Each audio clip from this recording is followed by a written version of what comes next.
तो श्री मदाध्य रामानंदाचार्य जी के चरित्र में आता है मुखिया जी कि आज भी गंगा सागर में कपिल भगवान जहाँ हैं वहाँ देवी जी विराजमान है। उनका नाम है छाछ कामनी देवी। क्या नाम है?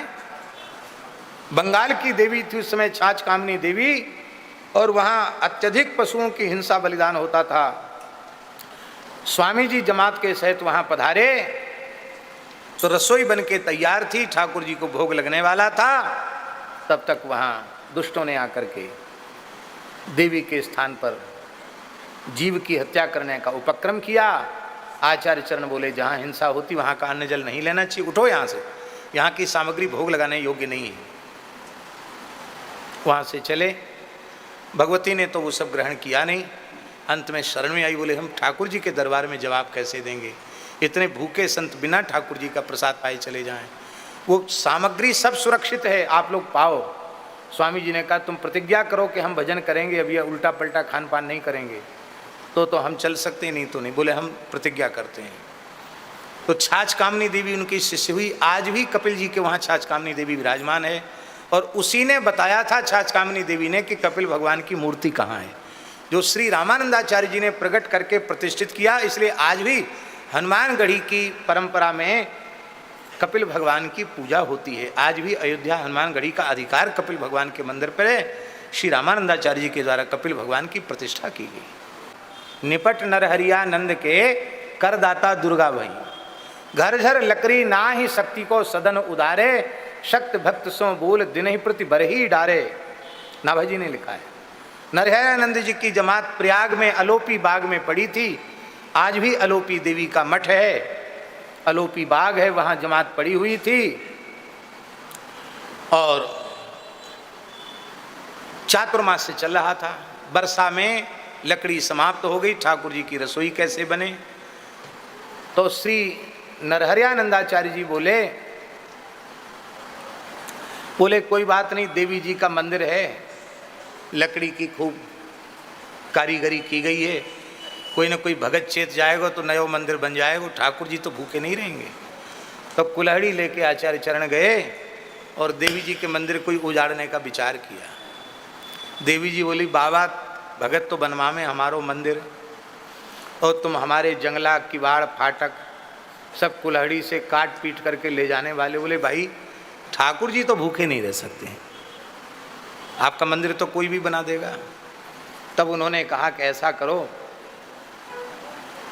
कि हमारा मंदिर मत उजाड़ो, यहाँ से 40 कोस की दूरी पर सूखी लकड़ी है अमुक जगह, मैं वहाँ से लाकर जमात में लकड़ी पहुँचा दूंगी, और जब जब लकड़ी की ज़रूरत पड़ेगी हम पहुँचाते रहें, हमारा मंदिर मत उजाड़ो। बोले तो ठीक है, हमें तो लकड़ी से काम, मंदिर हम क्यों उजाड़ेंगे। तो देवी जी गईं और लकड़ी, सूखी लकड़ी इकट्ठी कर दी।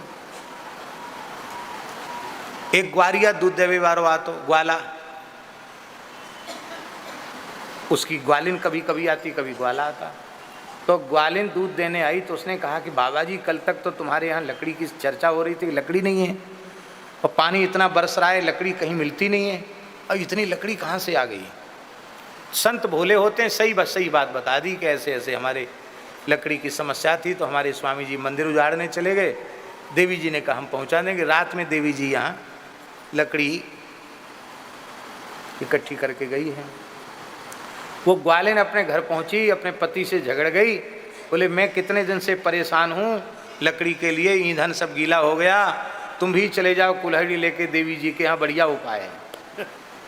जब कुल्हाड़ी उठाओगे तो देवी जी कहेंगे हमारा मंदिर क्यों उजाड़। बोले हमारे लिए लकड़ी लाओ।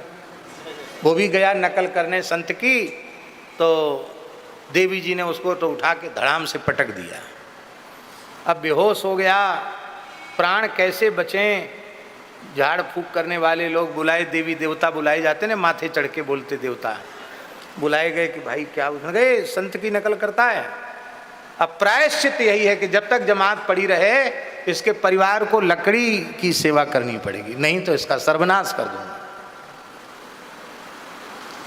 तो इसी को नाभाजी ने लिखा, बदले की बेगार मूड बाके सिर डारे। और जब चातुर्मास से पूर्ण हो गया, आज भी अलोपी देवी के यहाँ किसी जीव की हिंसा नहीं होती है, उस समय तक हिंसा होती थी।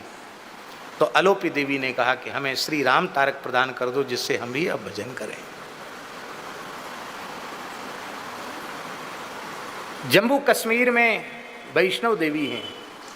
वैष्णव देवी के इतिहास में आता है कि श्री कृष्णदास बिहारी जी महाराज की जमात, जिन्होंने गलता पीठ की स्थापना की, श्री कृष्णदास बिहारी जी महाराज की जमात बाल गंगा पर पड़ी थी और वहीं लोगों ने आकर देवी के नाम पर जीव हिंसा किया। तो आप छोड़ छाड़ करके रसोई ठाकुर जी की संतों के सहित वहाँ से चल पड़े। तो भगवती ने कन्या के रूप में आकर के रोका कि मत जाओ, आप लोग भूखे यहाँ से मत जाओ। बोले तुम इतना हट क्यों कर रही हो, तुम कौन हो? बोले मैं यहाँ के अधिष्ठात्री शक्ति देवी हूँ। गुफा में 3 पिंडों के रूप में हमारी उपस्थिति है, महाकाली, महालक्ष्मी, महासरस्वती के रूप में हम यहाँ विराजमान हैं। आपने कहा कि तुम किसी रूप में विराजमान हो, हम लोग यहाँ से अन्न जल नहीं ले सकते। तब उन्होंने कहा कि हमको मंत्र देकर वैष्णव बना दो, तब हम कह देंगे और सब काम ठीक हो जाएगा, हमारे मंदिर की सेवा पूजा की पद्धति भी बदल जाएगी। आपने श्री राम तारक मंत्र सुनाया और देवी को कहा वैष्णवी देवी।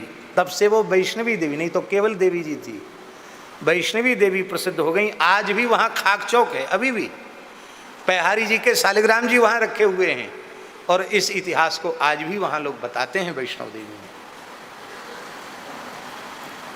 और भी कितने, नाभाजी ने लड्डू भगत जी का चरित्र लिखा है, भरत प्रसंग ज्यों कालिका त्यों लड्डू देख तन में तई, निपट नर हरियानंद के करदाता दुर्गा गई। तो ये बात हमने इतने चरित्र इसलिए प्रमाणित किए कि इसमें आश्चर्य नहीं करना, ये भगवान के भजन की महिमा है कि देवी देवता भी आकर के शरणागत हो जाते हैं। जय माता दी दोस्तों, आप सभी को नवरात्रि की ढेर सारी शुभकामनाएं। आशा करती इस नवरात्रि माता रानी की आप पर कृपा सदैव बनी रहेगी और वो आपकी हर इच्छाओं को पूरा करेंगे। और दोस्तों सत्य बात है, माता रानी अनेक स्वरूपों में पृथ्वी पे अनेक जगहों पे आज भी साक्षात रूप में विराजमान है। हमारे कष्टों को हरने के लिए, हमें दुखों को हरने के लिए, हम अपने कष्ट में, दुख में, सुख में माता रानी को याद करते हैं, उनके दर्शन करने जाते हैं। सिर्फ़ और सिर्फ उनका आशीर्वाद हम पर बना रहे, बस इसी मनोकामना से हम लोग जाते हैं, आप लोग जाते हैं। अब बस यही आशा करते हैं कि इस नवरात्रि आपको घर बैठे माता रानी का आशीर्वाद मिलता रहे और महाराज जी की ऐसी ही कथाएँ, प्रवचन, नाम जप से, राम नाम कथा, माता रानी के प्रवचन आप सदैव सुनते रहिए और उनसे कुछ ना कुछ सीखते रहिए। बस यही आशा करते हैं। इसी उम्मीद से मिलते हैं एक नेक्स्ट वीडियो में बहुत अच्छे महाराज जी के प्रवचन के साथ। अब तक के लिए धन्यवाद और प्लीज़ एक लाइक, शेयर और कमेंट ज़रूर करिएगा। Thanks for watching. जय माता दी, राधे राधे, जय श्री राम।